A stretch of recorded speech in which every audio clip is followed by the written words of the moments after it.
Good morning, good afternoon, and good evening, everyone joining today. My name is Ann Lang. I'm the Executive Director of PHAP, that's short for the International Association of Professionals in Humanitarian Assistance and Protection. Very happy to be serving as your host and welcoming everyone to this launch event today for NRC's new toolkit for principled humanitarian action, managing counterterrorism risks. We at PHAP are organizing this together with NRC and would like to thank the Swiss Federal Department of Foreign Affairs for their support for this event. So with that, we'll turn to today's event where we'll be looking at the new toolkit from NRC for managing counterterrorism risks, which is being launched today. Humanitarian organizations are guided by the principles of humanity, impartiality, neutrality, and independence. They form the basis of their work and also help them gain and maintain acceptance from communities and parties to conflict. In the past 2 decades, counterterrorism measures have become increasingly common, which has affected the regulatory environment for humanitarian organizations as well as affected their funding. This has caused concern about how this affects the ability of organizations to maintain a principled approach and the risks this poses to operations, to staff, and of course to the people affected by crises. We'll be hearing today about NRC's new toolkit, which aims to help organizations concerned with the risks related to counterterrorism efforts. As this updates the original toolkit, which was released 5 years ago, we'll also be taking an opportunity today to take a wider view of the issue and are very pleased to be joined by a panel of speakers to take stock of where things stand today, 5 years on. So moving then to introduce our panel, I'm first of all very happy to welcome Christina Marti, State Secretary and Head of the Directorate for Political Affairs with the Swiss Federal Department of Foreign Affairs, joining us today from Bern. Welcome, State Secretary.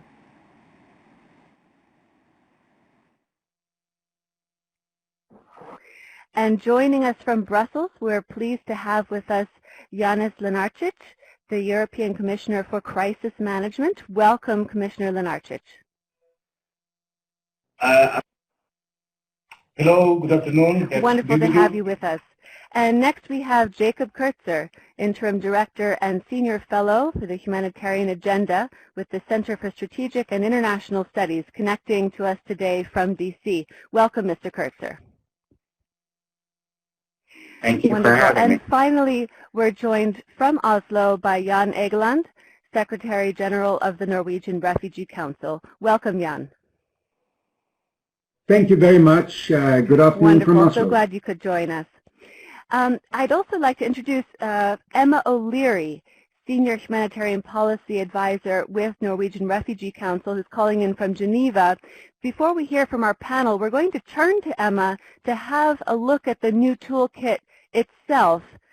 Emma has been involved in the development of the toolkit and is here with us to share a bit more in detail about the toolkit.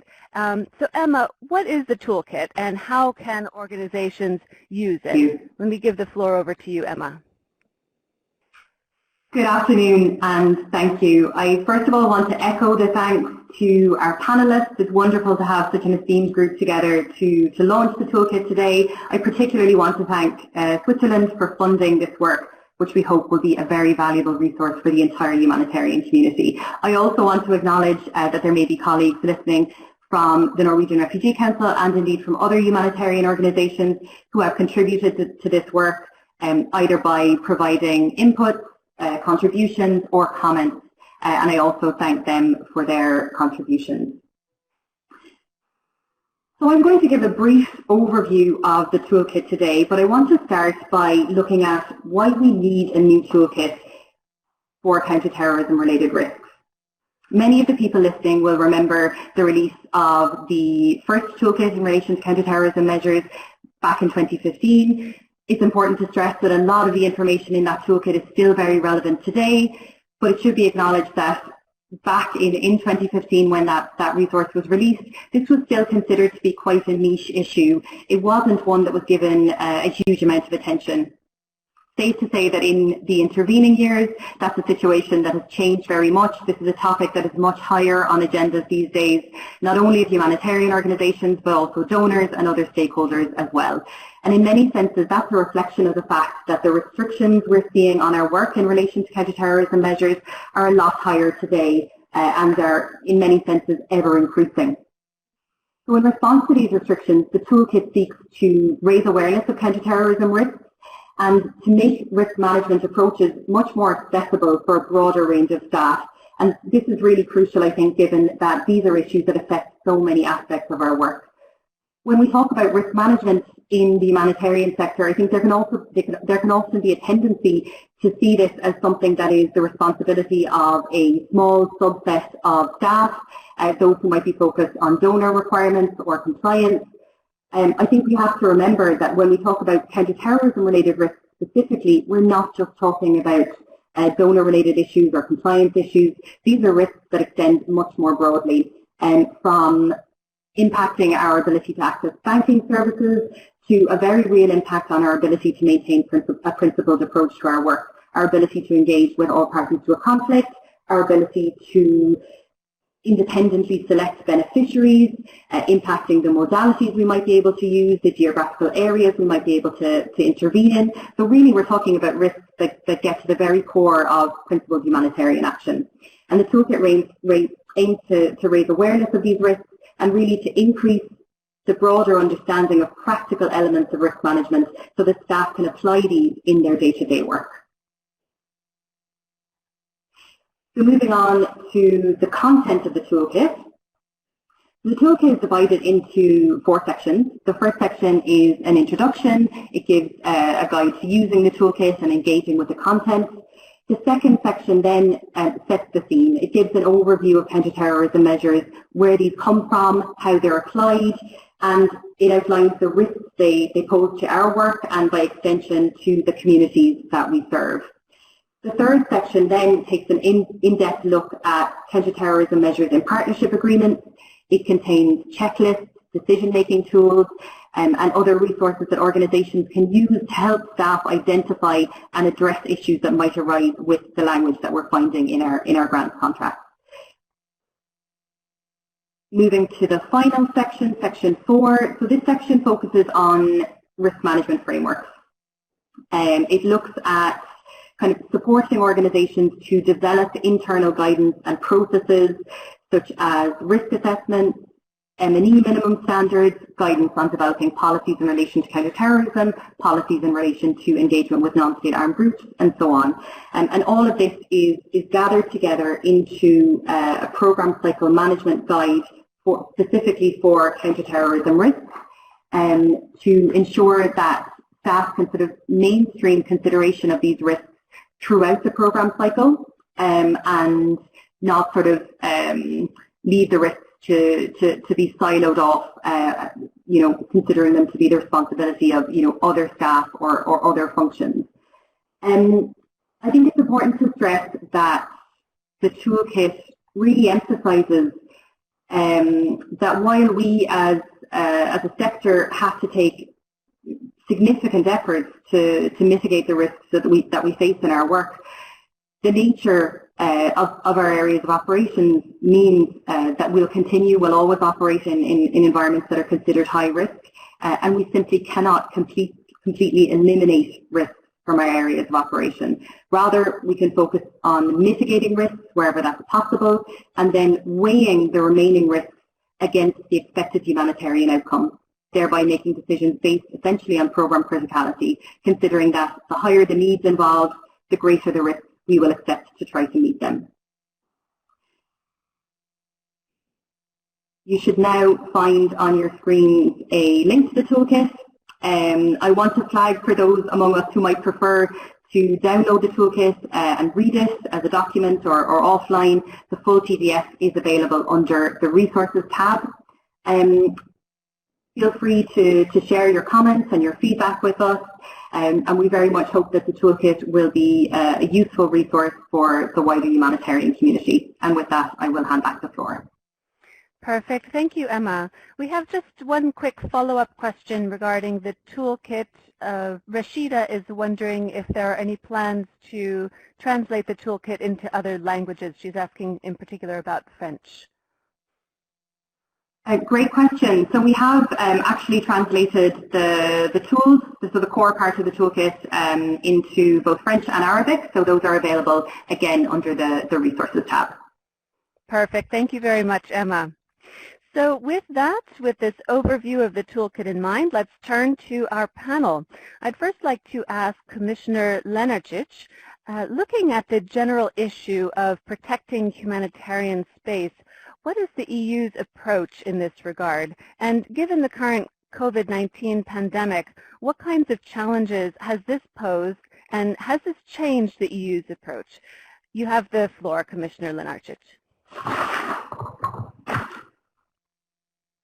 Thank you very much. First of all, let me thank the NRC and the PHAP for invitation to join this webinar. On EU position, I can say it is quite straightforward. First, on the one hand, the EU considers counterterrorism measures and sanctions regimes as a legitimate and useful and powerful tool in order to enforce peacefully the desired outcome when we deal with violations of international law and the like. On the other hand, of course, we acknowledge the challenges that humanitarian community faces when it tries to do its legitimate and necessary work in providing the life-saving assistance in context, especially when such sanctions regime and countermeasures are in place. That's why the European Commission has been consistently advocating in favor of humanitarian exceptions to sanctions regimes and to counterterrorism measures. And I can say that although we have not yet achieved the desired objective, there has been considerable progress made. If you remember, almost 2 decades ago, the landmark UN Security Council resolution on counterterrorism didn't even mention international humanitarian law. This has changed.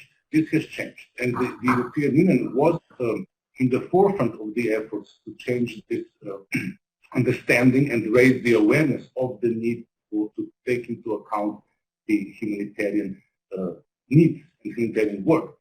So about 3 years ago, there was the European Union Counterterrorism Directive adopted, which specifically points to the need to preserve the humanitarian space.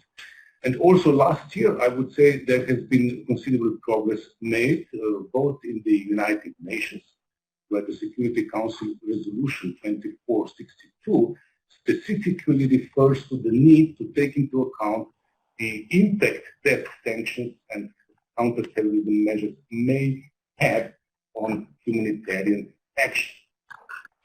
Most recently, the European Union, its Council, adopted conclusions whereby it reaffirmed the need to safeguard compliance with international humanitarian law when devising the sanctions regime. Now, with the outbreak of the pandemic, this issue has come even more into the forefront of our efforts, namely the pandemic and ensuing restrictive measures have also affected the ability of humanitarian actors to do their work. And we have highlighted the need to deal with these impediments in many international fora, and we were quite successful. For instance, most recently at the World Health Assembly, a resolution was adopted that specifically calls for removal of the impediments to the access of humanitarian workers and the provision of humanitarian aid. So I would say that this toolkit comes at the most timely moment. It will certainly contribute to our joint efforts to make all involved, meaning regulators, financial institutions, donors, and humanitarian actors. If we make them all aware of the need for ensuring the respect for international humanitarian law in general, and for the ability of humanitarian workers to do their work specifically. So I really very much welcome this toolkit, and I would encourage all actors involved in humanitarian activities to use it so as to identify counterterrorism related risks and better manage or mitigate. Thank you. Thank you very much, Commissioner. I'm looking at the results of a poll that we've been running as you've been speaking, asking our participants today regarding risk sharing. As we know, this is an issue that they highlighted before today's discussion as one of particular concern. And I can see almost 90% of respondents from the event today feel that risk is not yet appropriately shared between donors, financial institutions, humanitarian actors. I wonder if you could comment on that in terms of what are the trends with risk sharing between donors, financial institutions, humanitarian actors, and what advice would you have for humanitarian NGOs to mitigate risks? Back to you. Obviously, of these various actors, if you take donors and financial institutions and humanitarian actors, the latter, in my view, are most at risk because they are out there in the field, they're out there on the front line, and they're exposed and therefore most vulnerable to the risk associated with counterterrorism measures, sanctions regime. So that's why they need to be protected. And here there is a special role for the donor community and for the international community at large to make greater effort to protect and thereby reduce the risk for the frontline operators that are the humanitarian actors. We have a variety of tools at our disposal. Advocacy is one of them. Then the issuance of statements of facts, comfort letters. We should resort to these tools more systematically.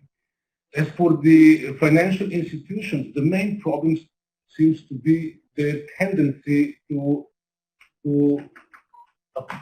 adopt a de-risking approach. So zero risk, they want to take zero risk, and they feel safer. By doing so, instead, in my view, they should pursue risk management strategies. So they should assess the risk and try to mitigate them. We are still not there. What we have witnessed all along is this tendency that financial institutions do what is called over-compliance just to reduce risks to zero, so no risk taking.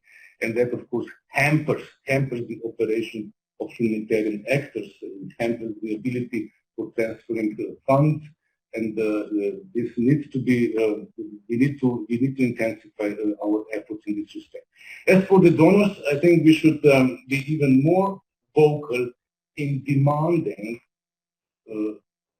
humanitarian exceptions to be introduced in all the legal texts. There is still a long way to go. If you take the United Nations Security Council resolutions, most of them, when they impose sanctions or counterterrorism measures, don't include any language on humanitarian exception. And since the Security Council resolutions are international law, they are binding on all member states. So we need to do more effort there.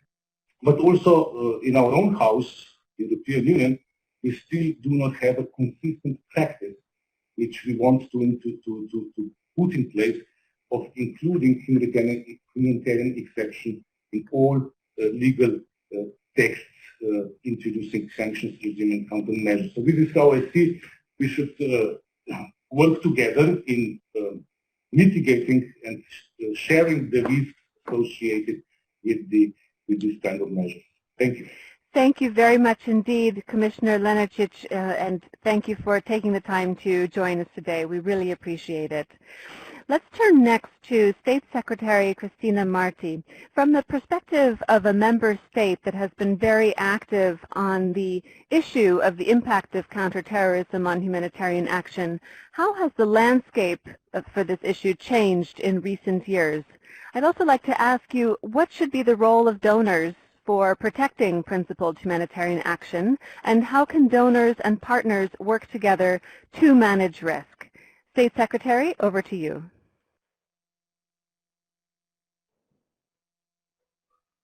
Angaret, and I'm very happy to be here, and thank you very much for the invitation to this important and very timely panel. And also let me commend the Norwegian Refugee Council for the new toolkit on principled humanitarian action and counterterrorism risks. And I would also like to take the occasion to thank PHAP, the Professionals in Humanitarian Assistance and Protection, for hosting us today. In the next few minutes, I'd like to highlight three aspects from the point of view of a UN member state and a large humanitarian donor on today's topic. First, let me explain why Switzerland started to engage early on the tensions between counterterrorism measures and humanitarian action. Second, I'd like to elaborate on how the political dynamics concerning these issues have changed. And third, I would explore future opportunities and challenges. To begin with, let me state the obvious. Switzerland is committed to the fight against terrorism, which is a threat to international peace and security. Switzerland is equally committed to ensuring respect for international humanitarian law and principled humanitarian action with concrete impact for the affected population. Therefore, potential dilemmas between these objectives are of concern to us. Switzerland was one of the first countries to engage on the tensions between counterterrorism measures and humanitarian engagements. In order to understand better the practical implications, we started investing in research, policy, and operational guidance.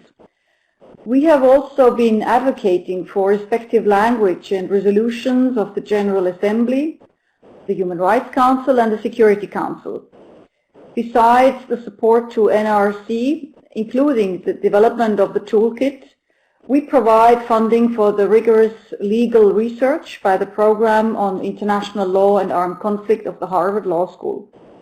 We also support the UN Office of Counterterrorism as well as the UN Counterterrorism Committee Executive Directorate with the aim to raise awareness and to increase capacities for mitigating adverse effects of counterterrorism measures. When Switzerland started working on these issues back in 2013, we were often the only UN member state raising questions. Today, the topic is on the agenda of the UN Security Council. We have also managed to move from lawyers discussing legal aspects to humanitarians discussing ways to mitigate the impact. Furthermore, we notice growing awareness among counterterrorism actors as well as in the finance sector, which is encouraging. This doesn't mean yet that we dispose of all the solutions or that there is always consensus about mitigating measures, but there is, in our view, a remarkable change in discourse and attention. Several UN member states, and in particular the EU, contributed to this development.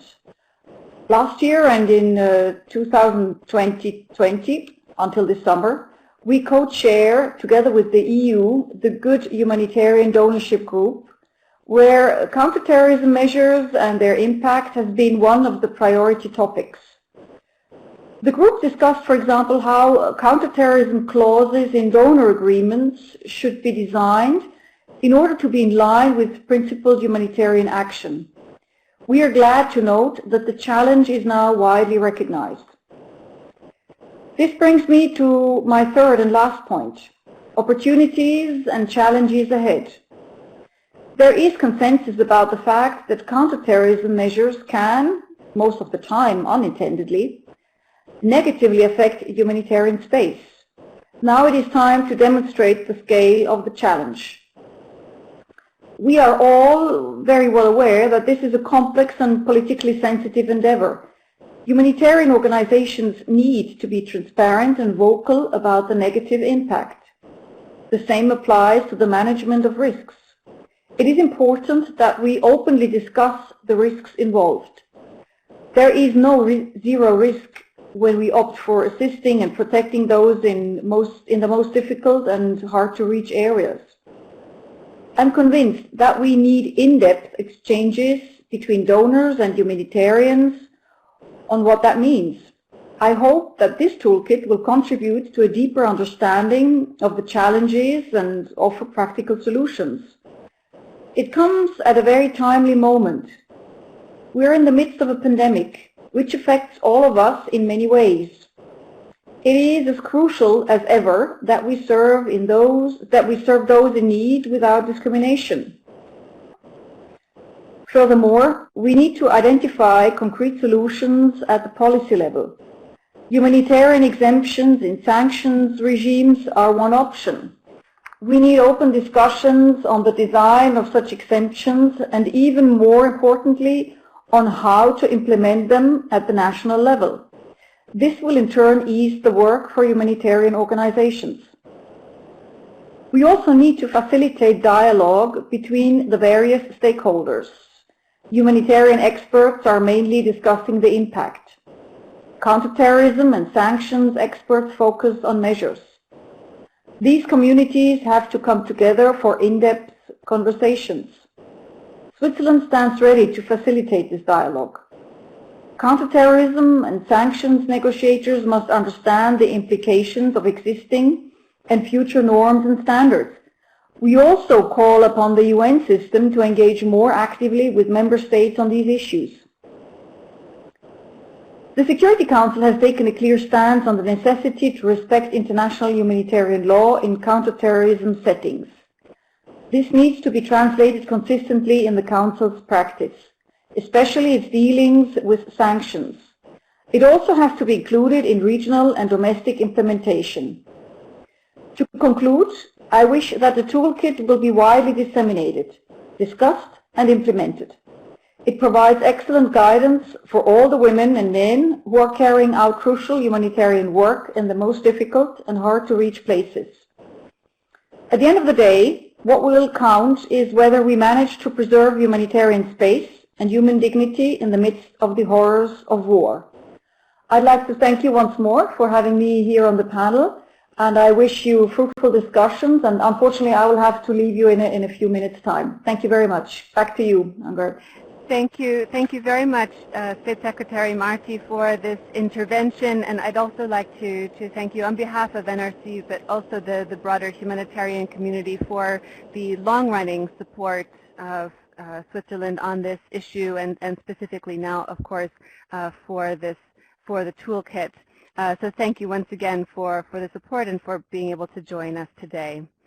So we've now heard regarding the EU and Swiss approaches to counterterrorism and humanitarian space. To give us an idea about the impact of counterterrorism on the humanitarian community, I'd like to turn next to Jan Egeland. Jan, could you share with us what impact NRC has seen on its operations from counterterrorism measures? What has NRC done to respond to this, and what can the humanitarian community do jointly? Jan, you have the floor. Thank you very much, Ankarat. Thanks for organizing all of this. And warm thanks to Switzerland for being such an important sponsor of our work on this now for years, and also to the European Union for being such a principal donor. Switzerland and European Union also helped to co-host a very important event we had together at the General Assembly in the UN last autumn. We need that kind of help. To your question, Angarat, I mean, it has a very negative, very serious, very restricting effect on our work as humanitarians. The counterterrorism legislation that comes via donors and which comes via host countries. Of course, much of the negative consequences are unintended. I think we're all against terror. I mean, terror is horrific. It is the killing of the innocent. It is going after civilians. It's for political and religious and other reasons. It's against everything we stand for. But the unintended consequence is that the victims of terror are doubly punished. Because the widow with 5 children didn't choose to have al-Nusra move into their area, or Hamas, or Hezbollah, or Boko Haram, or Al-Qaeda, or whoever. But the effect of the legislation is that we're not there as we should as a humanitarian world to help her in her our greatest need, to feed her children. What we're seeing now is a systematic restriction on our ability to meet some of the world's most vulnerable people with the assistance and the protection and with our presence that I've seen in my many years of humanitarian work.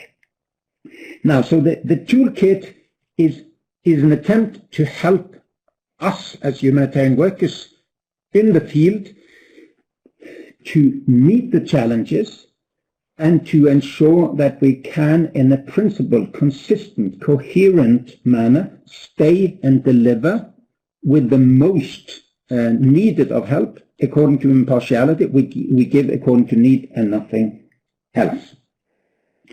Now, there are, let me just list 3 of the current drivers of these current counterterrorism risks. The first is the donor conditions. You know, when I started humanitarian work, nobody asked us to vet the beneficiaries or to vet our partners and so on. It is a recent phenomenon that one donor after the other has introduced legislation which is not very clear. The language is often vague. It's they talk about directly or indirectly supporting or giving aid to or being in contact with groups that have been listed as terrorists, and some of the groups go in and out of these lists of being terrorists. So it's actually unclear what are the risks. It could be, the penalties could be very severe. So in many ways, the financial and legal risks a country has as a donor in an area of conflict is then transferred to the humanitarian organization, and to some extent we transfer it to our local staff.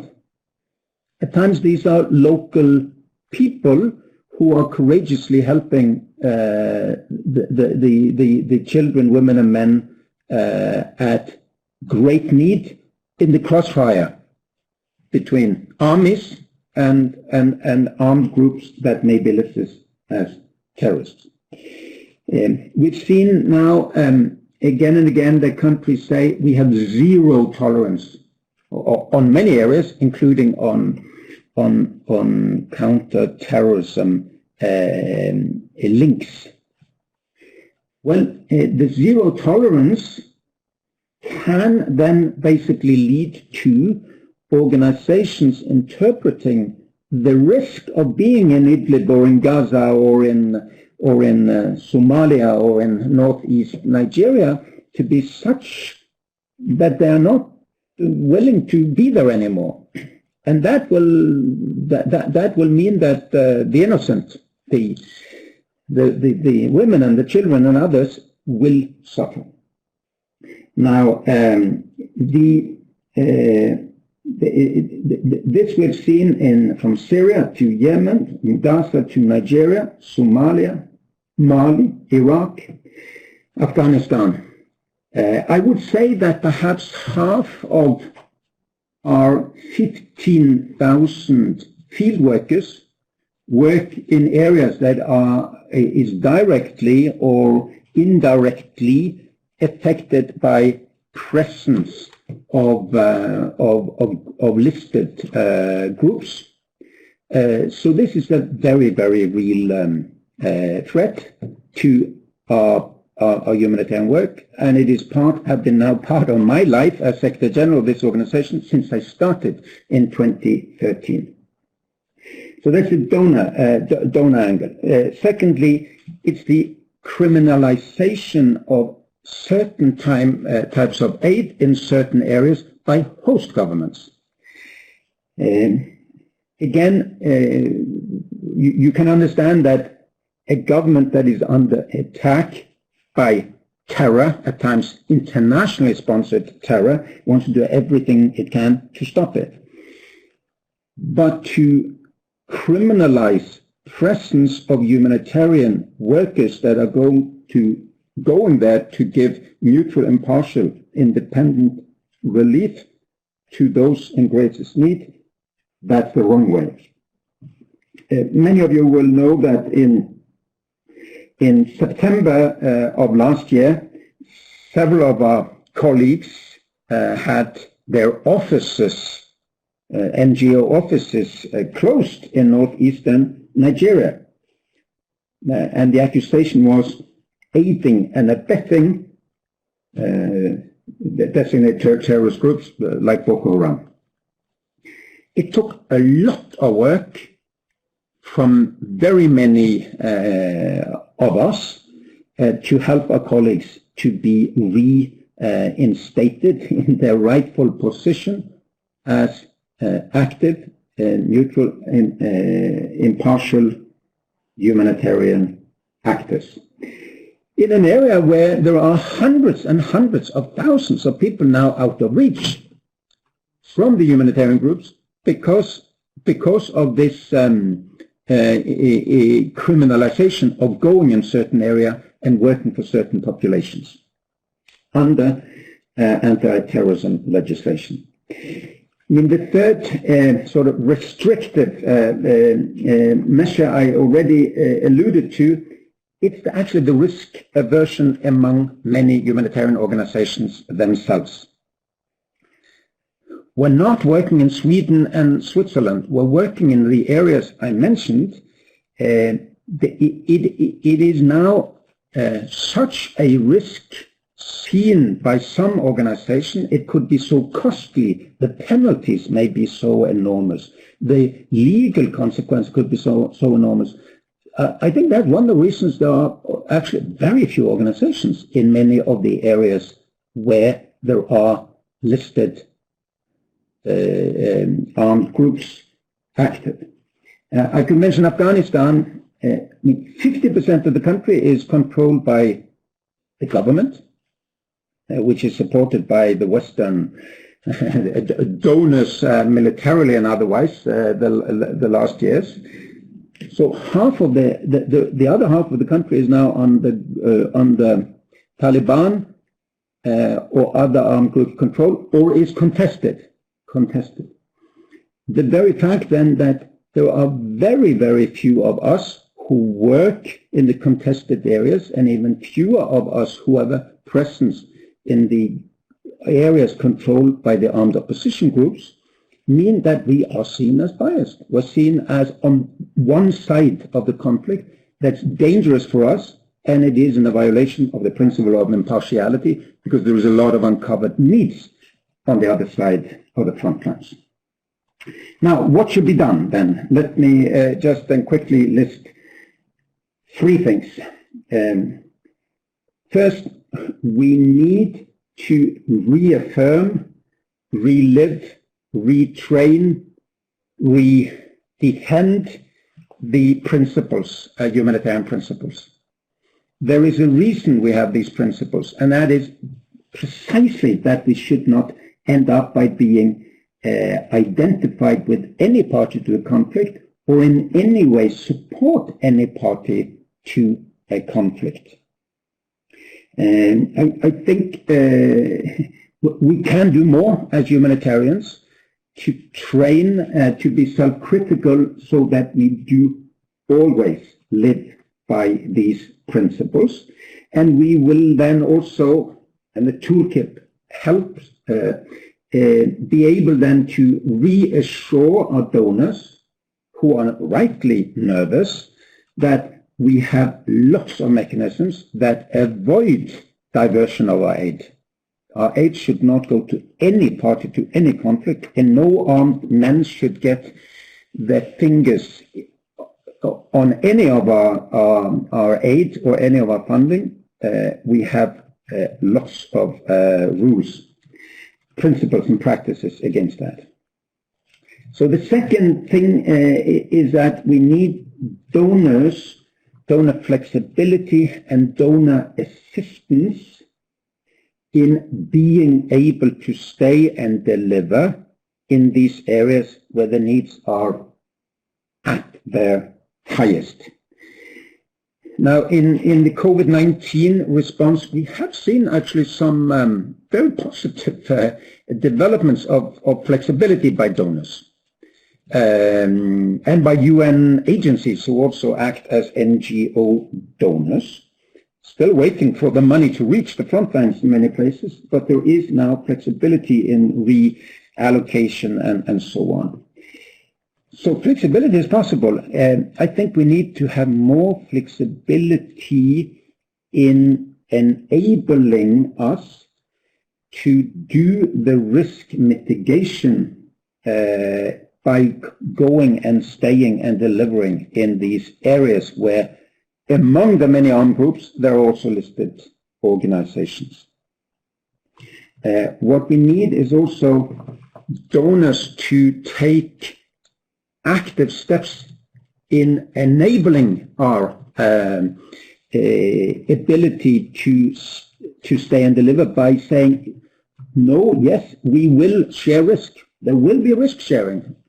Zero tolerance doesn't mean, one example, I remember, if a terrorist group comes and burns your warehouse, or it turns out that one of your contractors pays the local water works or authority that again is part of a structure that is belonging to a listed organization, and you didn't know as a humanitarian organization, it's not zero tolerance.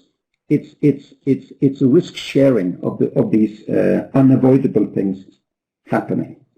Now, finally, policy change. I also think we need to have parliaments, governments, ministries of foreign affairs talking with ministries of finance to exert some policy change.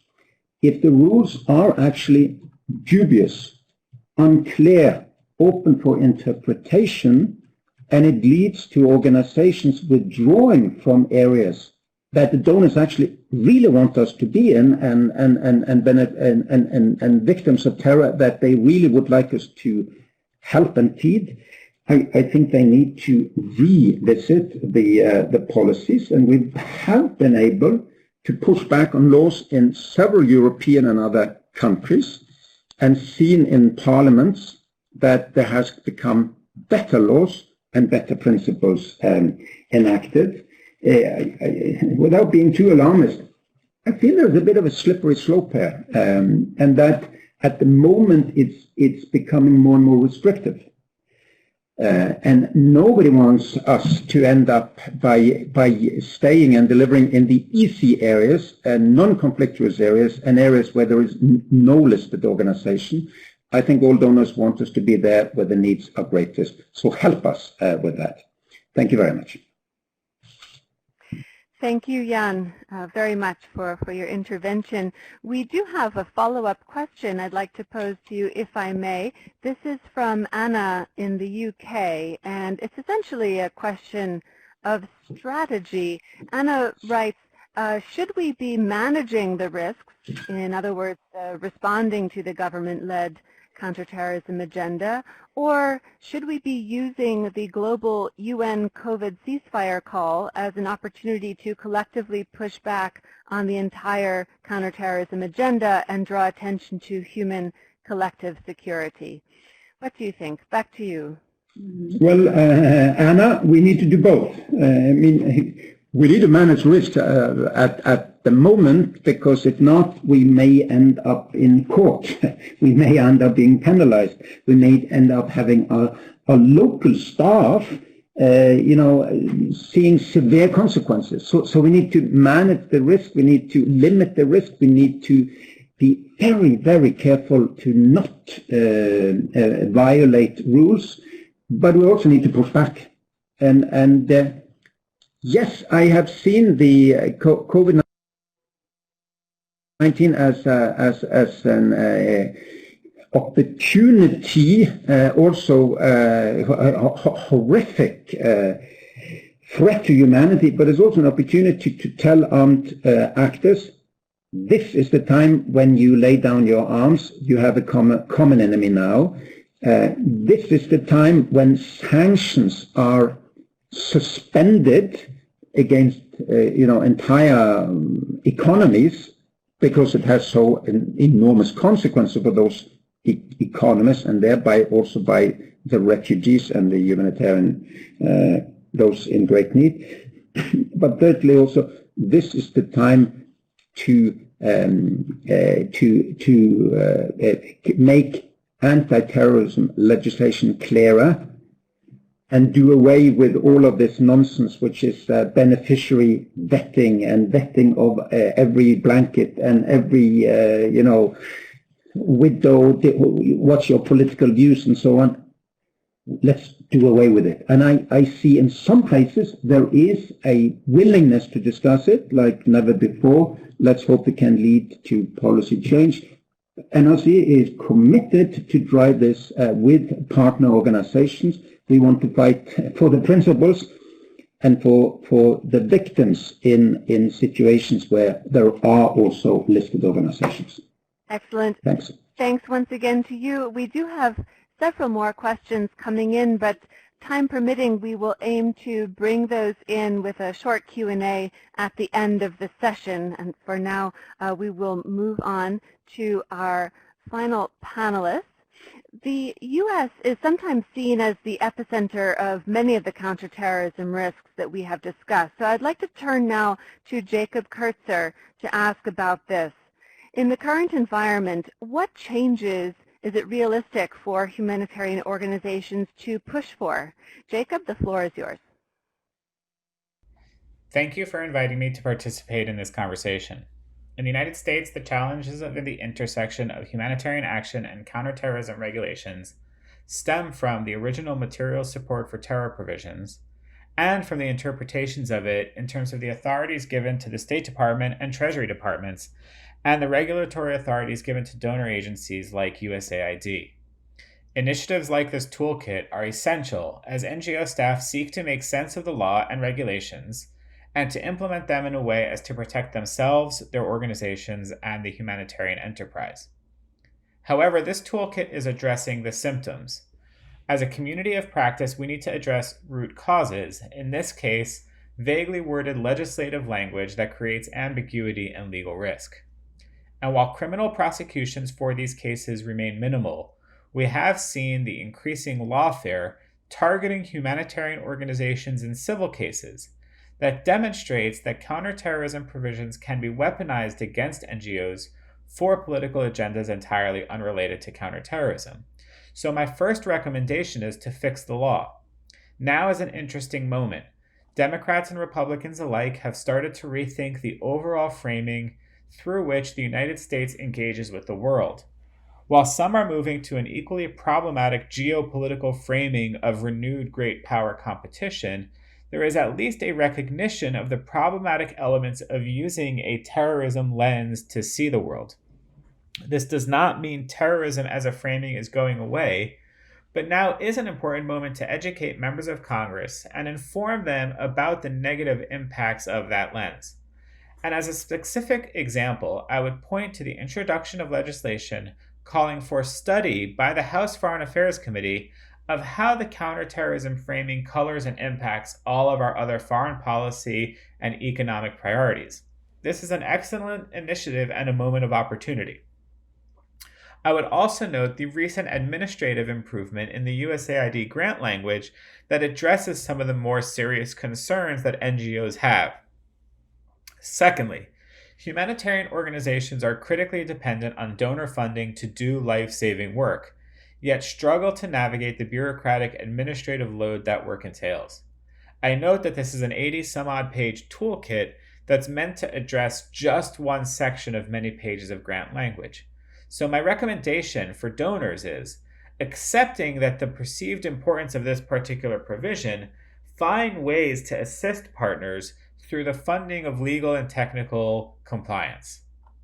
Third, I believe the scrutiny placed on humanitarian organizations is far greater than that placed on security actors.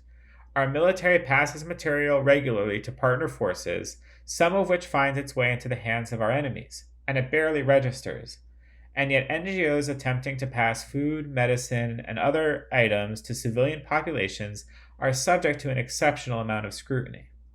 Why are NGOs, who are acting as agents of donor governments, challenged more aggressively than, say, partner forces like the Saudi or Emirati military, who are known to have passed military equipment to al-Qaeda affiliates in Yemen?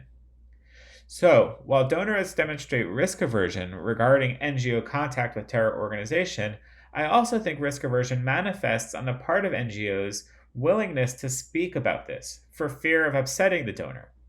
I think NGOs need to take on an additional risk, the risk to call donor policy out more explicitly. And as Jan said, and the NRC is one organization that is very pointed in its advocacy, other NGOs need to be more honest about the risks and the operational environments in which they work. Interestingly, I don't know of any examples of organizations having funding cut because of public advocacy, and even organizations who have had legitimate cases brought against them regarding fraud and diversion, once rectified, continue to be funded by the government. I think of this in some ways as reality sharing, but for a few select members of Congress and their staffs, the understanding of humanitarian action is relatively low. There is a belief that these activities take place in a sterile way and a fundamental lack of understanding that humanitarian operations are messy, complicated, and fraught with ethical and moral challenges on a daily basis, requiring engagement with some of the most unsavory characters on the face of the earth. So I want to get back to risk sharing. I think we also need to get more detailed and generate specifics. We need to tell donors what we want when we ask for risk sharing. Are we talking about immunity for unintended diversion? Are we talking about acknowledgement of diversion as a reality? I'll conclude with two last points. To tackle this issue, last year, CSIS convened a task force that issued a report with a few recommendations I'd like to highlight. First, we need collective action on this issue. Some exists, but more is necessary.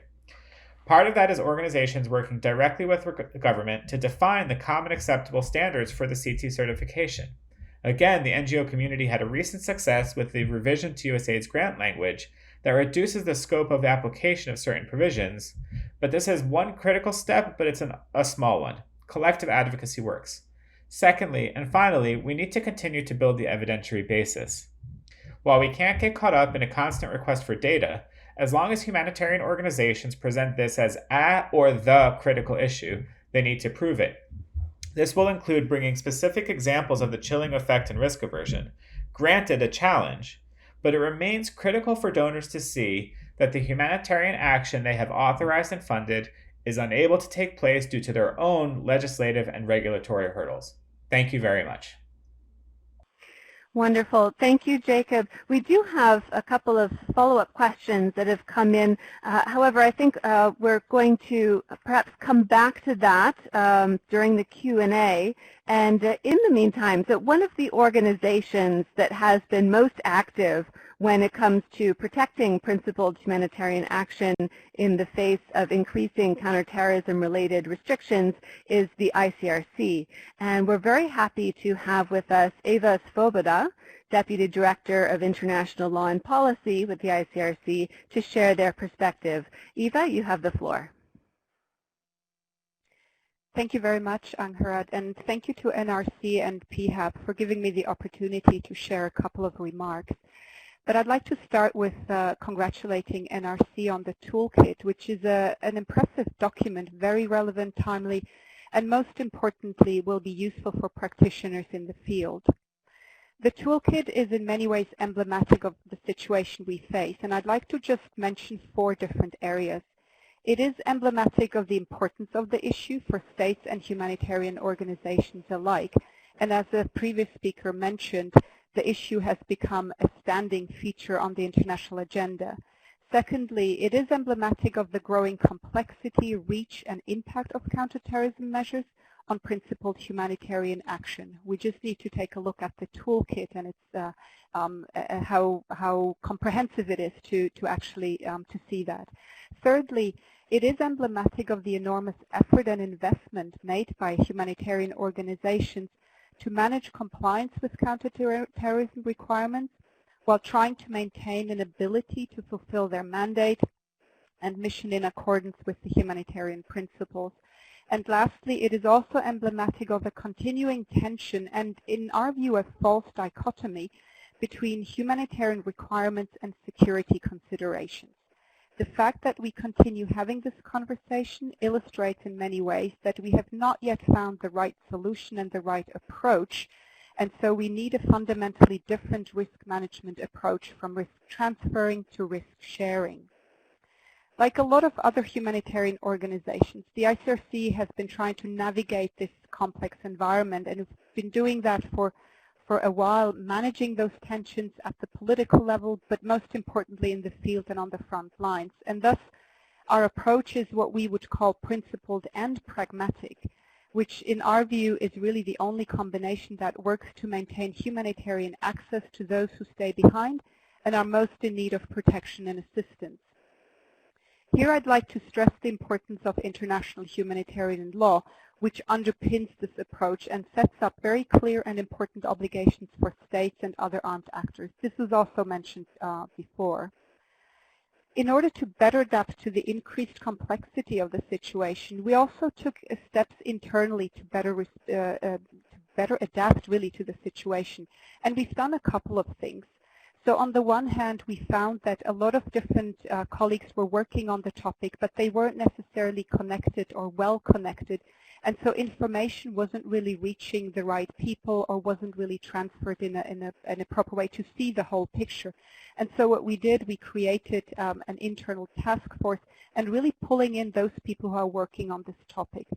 We also drafted internal guidelines to better equip colleagues to respond to some of these challenges and dilemmas. We've also been engaging quite significantly or quite intensively, systematically on the diplomacy and policy levels, but also looking at our own analysis and also at the same time accelerating our internal compliance efforts. So all of this really to better respond to this complexity and the scale of the situation. Now going forward, a couple of things that I would like to mention and emphasize perhaps 3 points. One is the respect for international legal frameworks and in particular international humanitarian law. And here I'd like to mention the critical element of humanitarian access. Similarly also, and it was also mentioned before, recommit really to the humanitarian principles. And the humanitarian principles quite often are seen in some ways as a straitjacket, but it's not. It's really a pragmatic way of dealing with dilemmas that we find every day in the field. Then secondly, explore how the administrative, regulatory, financial, and bureaucratic requirements that the management of CT measures impose on humanitarian actors can be alleviated. And perhaps thirdly, continue a more open, better informed, and structured dialogue amongst this wide range of various stakeholders. And they were mentioned before, whether that's donors, states, financial institutions, humanitarian actors, and others, So continue a more open, better informed, structured dialogue to find solutions and really effective mitigating measures to manage the tensions that I mentioned before, so that there can be a more effective risk-sharing approach. And I shall leave it here. Thank you very much. Thank you very much, Eva. So now, Jacob, if I might try to go back to you to check your audio connection. Is it work? Can you hear me now? Oh, yes, that's so much better. Very good. Yes, so perfect. Just to pick up on, I think it was the last point that you were making in your initial intervention.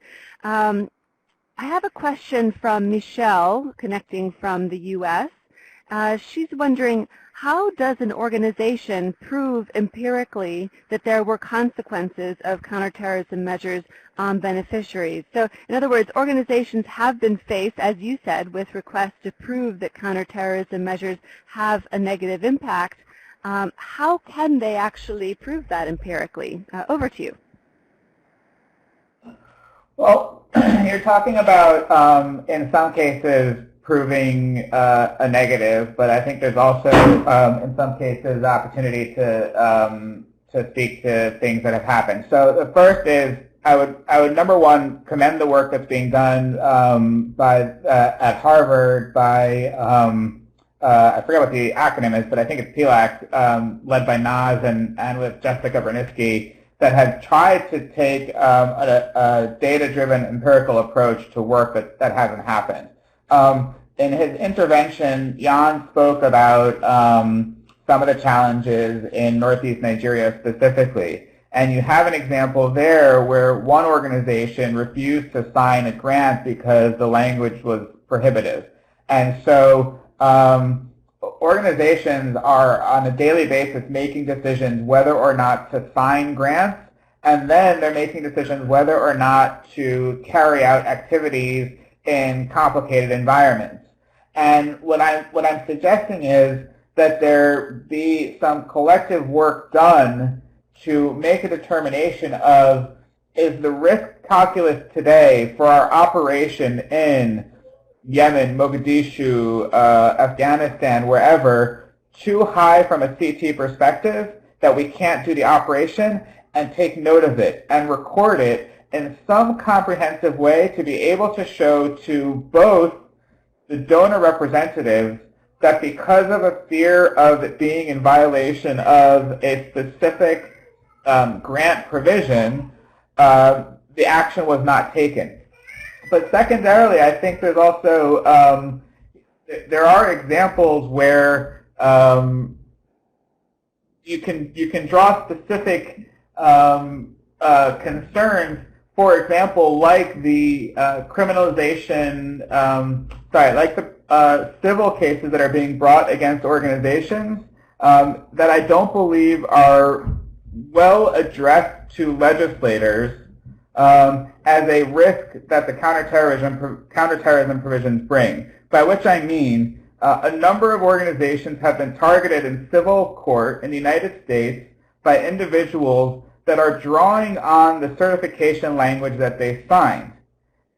NGOs need to make congressional leaders aware of this, because this is not the intention of those laws. The intention of those laws is to avoid direct support to foreign terrorist organizations, and the laws are now being used to promote a wildly different political agenda. And I think much more work has to be done to educate our Congress about how these kinds of provisions are being misused. Excellent. Thanks so much, Jacob. I'm going to come back to you in a couple of minutes. In the meantime, I'd like to pose a question to Jan, if I may. This is coming in from Patrick in the United States. Patrick writes, how do you believe that COVID-19 is changing the way in which humanitarian organizations operationally work with counterterrorism risks in the long run? Would you say that there is a risk of independent humanitarian space shrinking as a result. Now, Jan, I know you mentioned some of the changes you've observed during the COVID crisis. You mentioned a new flexibility. But what would you say in response to Patrick, this concern about the potential risk to independent humanitarian space? Over to you, Jan. Well, I don't. The jury is still out on that one, Patrick.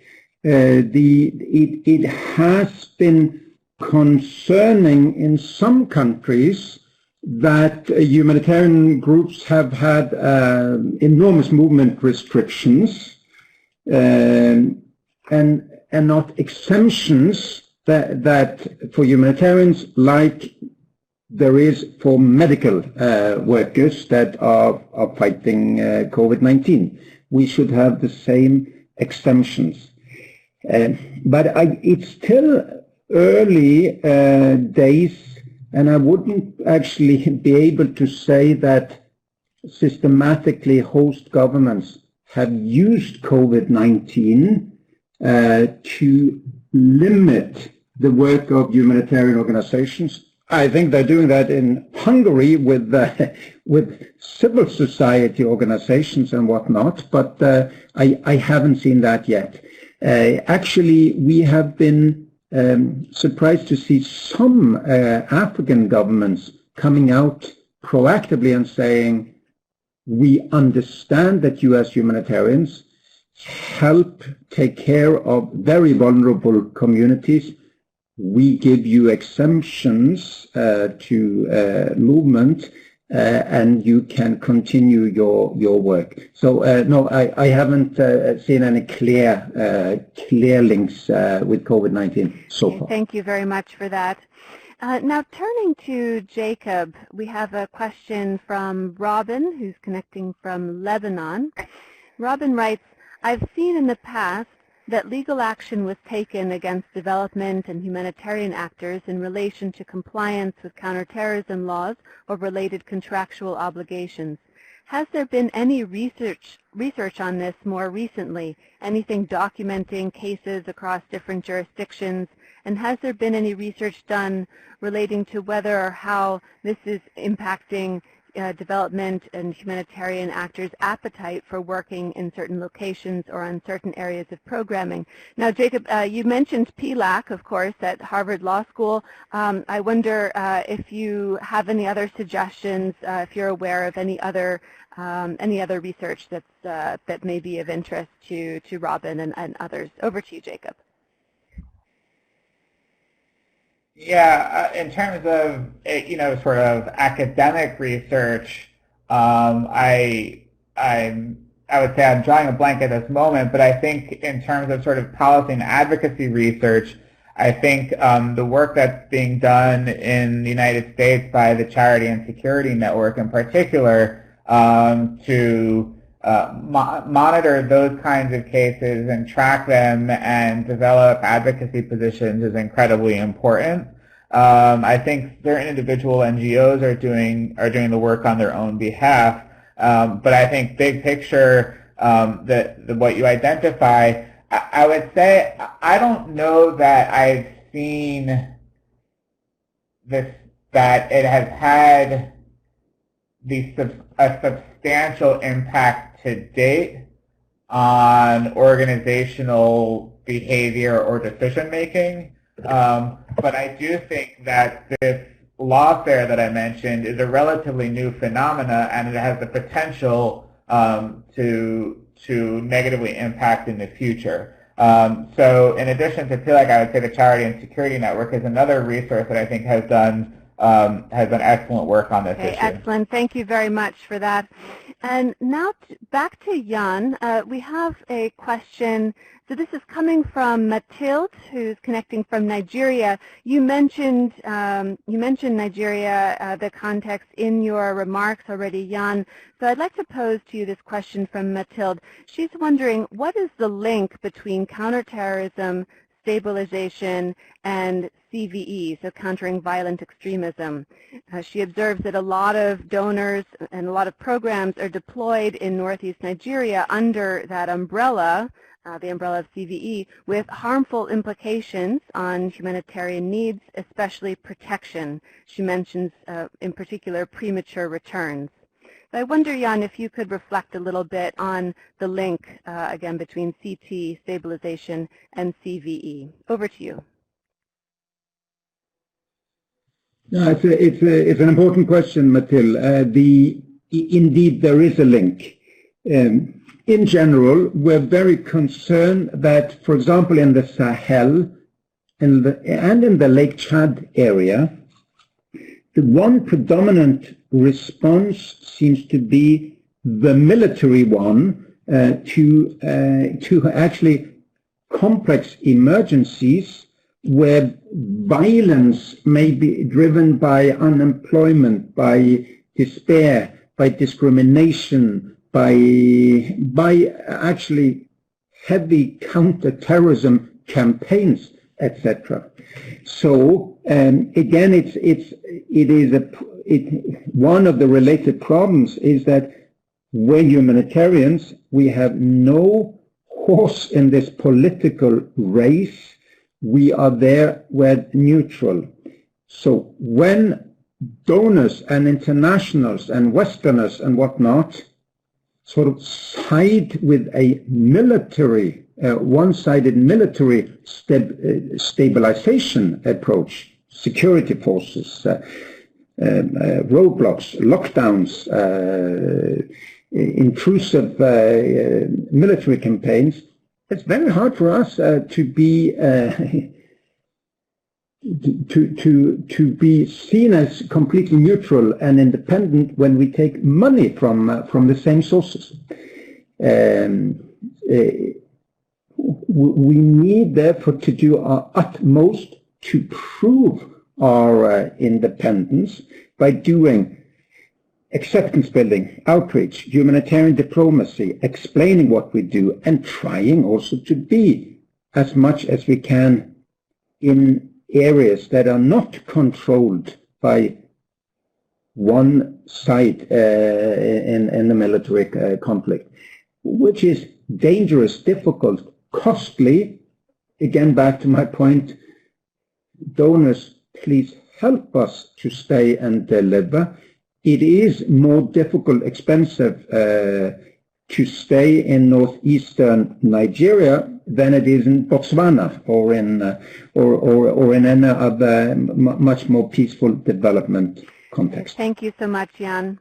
We now have a couple of questions that have come in specifically regarding the toolkit, so I'd like to turn again to Emma, if I may. First of all, a question from Julie connecting from Sweden. She asks, would you say that the toolkit would be applicable for both humanitarian and development work, or are there key aspects within the toolkit that would hinder this? Over to you, Emma.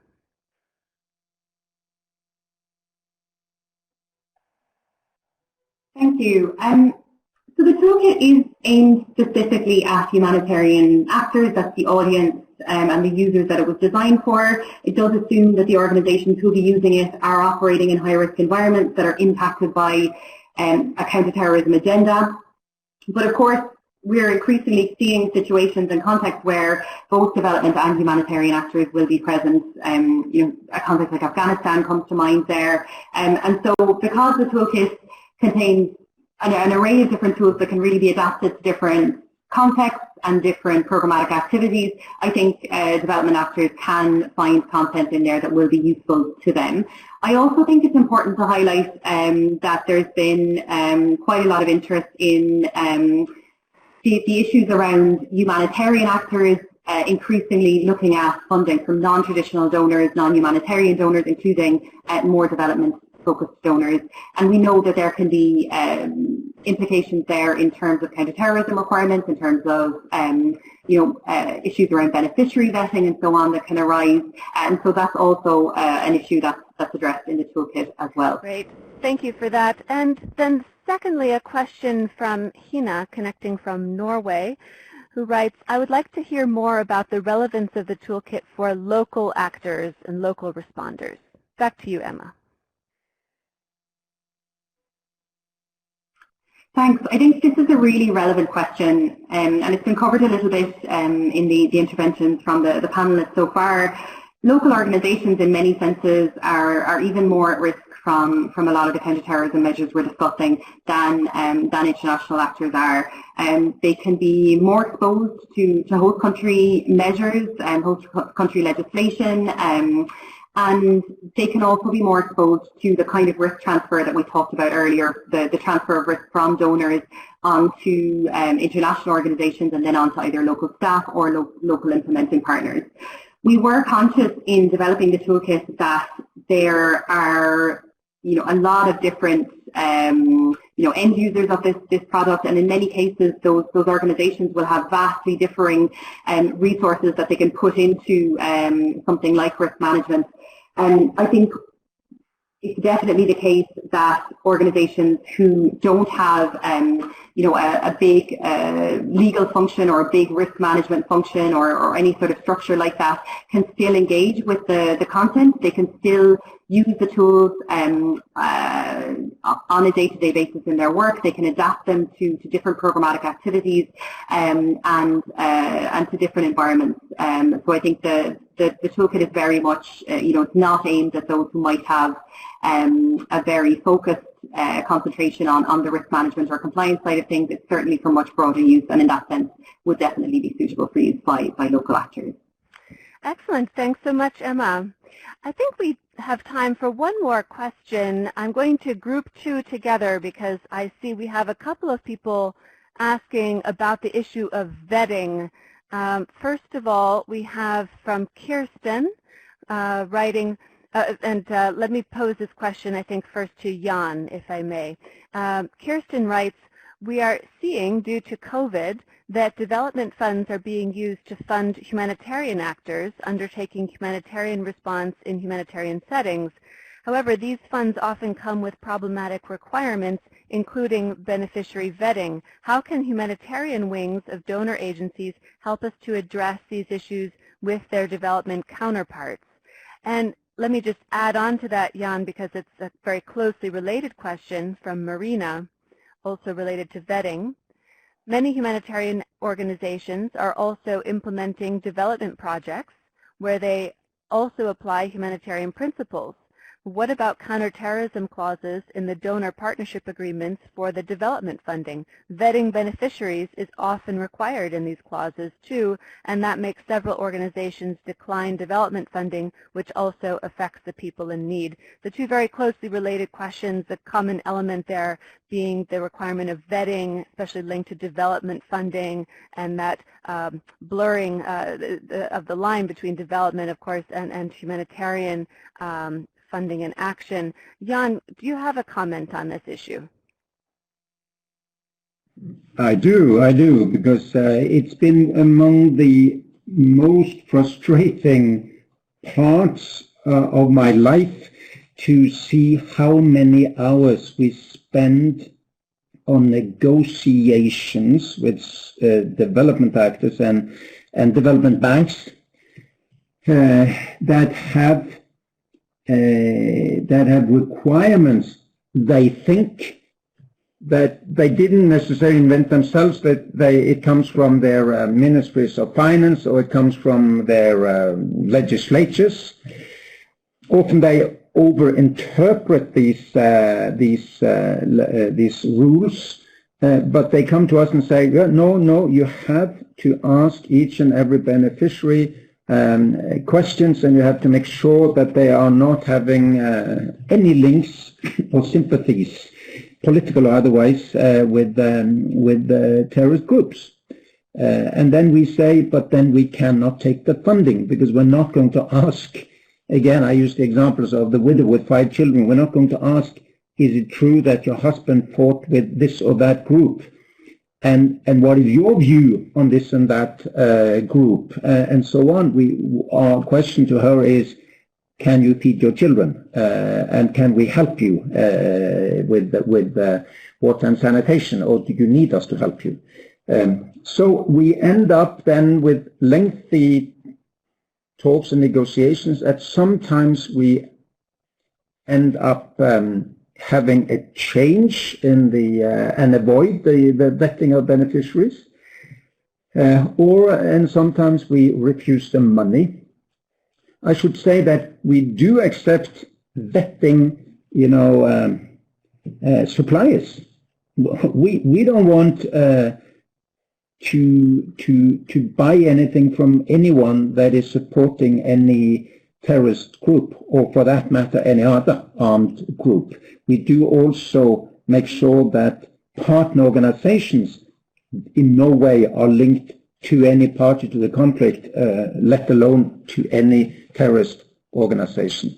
So who can help us? I mean, I don't know if the humanitarian arms can really help. I mean, it's one office talking to the other. Usually the humanitarian one is not able to convince their development people. Maybe they could do more, perhaps, yes. I think we have to go to their superiors, the minister, the parliament, and at times also to get the finance ministry that comes with these very general rules on countering terrorism through financial transfers, that they clarify it and say, no, what you're not going to ask a person receiving a blanket what their political views are. Excellent. Thank you very much, Jan. And Jacob, I'd like to turn to you. Would you like to come in on this issue of vetting? Yeah, I mean, I think like from a big picture perspective, the humanitarian development divide, I think, is clouding the issue, right? The issue should be what is the work that's happening and where is the context, and then is the counterterrorism restriction impacting the work, and then pick up that point and take it to the donors and the legislators behind them. I was thinking about this when Jan was making his opening remarks, that in the IHL context, there's a long debate about targeting in a insurgency environment, and there's this expression of direct participation in hostilities, and I will admit that I'm thinking about this right now as I speak for the first time, but there's a very clear, if disputed, legal interpretation of what makes an individual targetable, and that is if they're directly participating in hostilities, then they can be targeted in the context of military action. And yet, NGOs are expected to make much different and much more complicated determinations based on grant language about knowingly affiliated with a prescribed group. What NGOs need is a much clearer set of language and guidelines about what can and can't be, and I think that the DPH model provides some level of an example that could be used. So there might be other problematic elements with that point, but the last thing I would make is, I really think that much of this work has to go back to the legislative level, so the parliaments and the Congress in the United States, because they have a lot of influence in how the donor agencies interpret and enforce the regulations that are on the books. Very good. Thanks for that, Jacob. So we're getting close to the end of our time here. We're going to be wrapping things up now. I'd just like to ask for any final brief remarks from first Emma, then Jacob, and then back to Jan. So Emma, you have the floor for any final thoughts you'd like to share with the group. Thank you. I think it's been a really interesting and enlightening discussion today. I think I would just come back to this notion of zero tolerance for risk and the need to emphasize the point that, while we have a responsibility to take steps to mitigate risk insofar as possible, we simply can't eliminate it.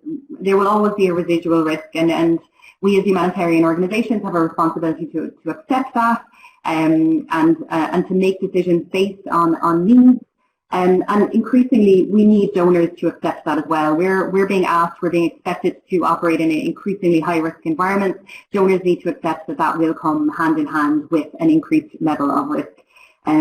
But I'd also emphasize that we as humanitarian organizations need to ensure we are, insofar as possible, providing advice and guidance that is as clear as possible to our staff, to our country offices, and where relevant to local partners as well. We really need to sort of stem the spread of the increasing risk aversion that we're seeing within the sector, and hopefully the toolkit can go some way towards facilitating that. Excellent. Thank you, Emma, and thanks so much for taking the time to present the toolkit to us today.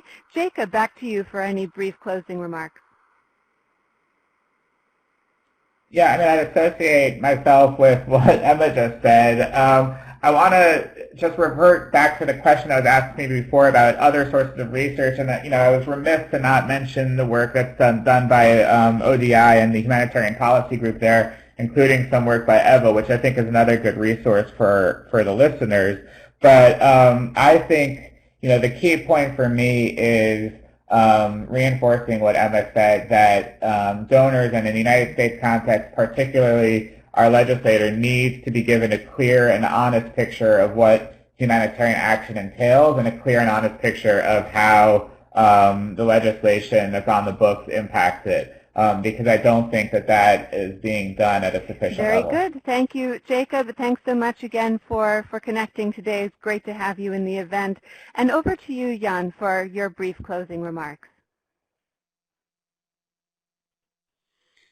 Indeed, what I hope is that we can now more collectively as humanitarians sit down with our donors and also key member states, Security Council states and so on, and say, can we at least agree that the civilians in greatest need should have a right for assistance, protection, and the presence of humanitarian organizations? This should be something we all agree on. And I think everybody is nodding when we start like that. And then the second follow-up is to say, well, the way it is going now is that we're not getting more and more assistance to those in greatest need. Those in northeast Nigeria, people in Gaza, in the Islamic State, in influenced areas of the Middle East. Northern Mozambique now, I mean, that's a future place where we need to work. Northern Mozambique, Islamic State affiliated group has displaced 200,000 people, and there's no one there to help them. And then the question would be for many, should we go there when it's so difficult, so dangerous, so hard, and the risk actually for violating some donor rule would be much greater than just to stay where we are here in Jordan or in any other safer place. We need to have a joint understanding that we need to go where the needs are greatest, and thereby we need risk mitigation. So I thank all for helping do this event. We had great participation and a great exchange. And I'd like to end by thanking Emma and Kaela from the good NRC Geneva team for doing the toolkit. Thank you, Jan. So yes, to add to the thanks now as we do wrap up today's event, I'd like to thank our entire panel, Christina Marti with the Swiss Federal Department of Foreign Affairs, Janis Lenarcic, European Commissioner for Crisis Management, yourself, Jan Egeland, Secretary General with the Norwegian Refugee Council, NRC, Jacob Kurtzer, Interim Director and Senior Fellow for the Humanitarian Agenda with the Center for Strategic and International Studies. Very much appreciate all of you taking the time today. It's been great to have you with us. And congratulations once again to NRC on the launch of the toolkit, and thanks also once again to Emma for presenting it to us today.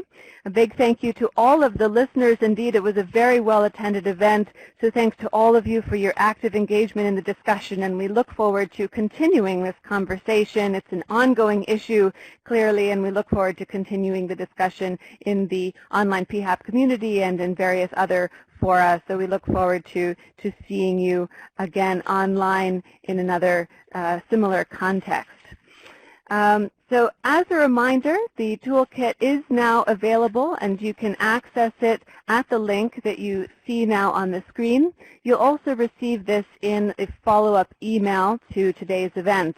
There will also be a recording of the event, both in video and audio-only podcast format. This will be available on the event page in the coming days. And I hope that you will join us next week on June 11th when we're organizing another webinar together with NRC. This will be the third event in our series on access and protection, looking at the topic of avoiding putting people at risk, and we will be continuing to discuss concrete situations that humanitarian practitioners face in this regard. The fourth event in the same series will be held on June 25th when we will be discussing issues concerning the coordination of access negotiations and protection as well as CivMil coordination. So with that, once again, thank you to everyone, both panelists and participants, for a very interesting discussion. We look forward to next time. This is Ann Herod Lang signing off from Geneva.